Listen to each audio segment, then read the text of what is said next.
tsara ny mampafantatsika any atokantrano any fa vahin'ny fandarana resabe raha mpitso 18 febroary ny filompanorina ny MCDM Andriamatoa Alain Ndriamseza izay ny makasika an'iny fa manamafy ny tokony isiny dinika andaminana ny politika ny CRN mialohan'ny irsona amin'ny fividianana nosoritany filohan'ity komite ity Randriamanatsoa Tabera fa mifanipaka ny lalam-pividianana sy ny lalam-pandrenana misy io zay retsika avy hatrany ny fanazavana.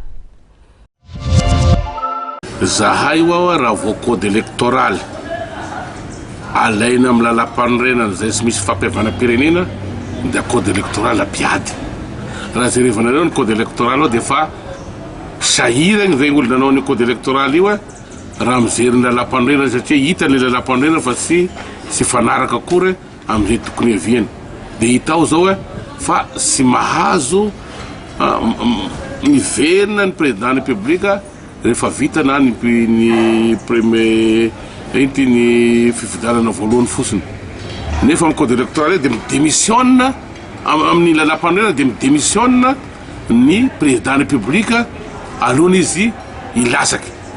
dia ny président antenumeran-doha olona nefa amin'izao fotoana zao zany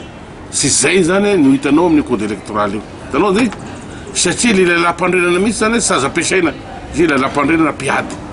izay ny mahatonga anay hoe andao aloha alamina misy ny tontolon'ny politika eto Madagasikara anao aloha ivora sika dia mifanaiky zay sika zay vao manao ny code électoral io amizay vao mandeha io fa raha izao code électoral olanina zao izy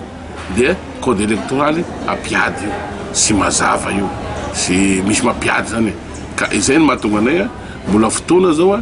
ary zay ny annonce avanay mialoha raha teo misy fiovriana zany ho atao an'ny fianarasoa ho an'ny hery-velona rehetra andinika ny raharaha-pirenena alohan'ny fifidanana ka io zany do atao fianarasoa amin'ny 17-18 mars nanahirana ny amin'ny fividanana hatramin'izao dia ty fizarana t-shirt ty fizarana vola mandritra ny fifidanana ho atao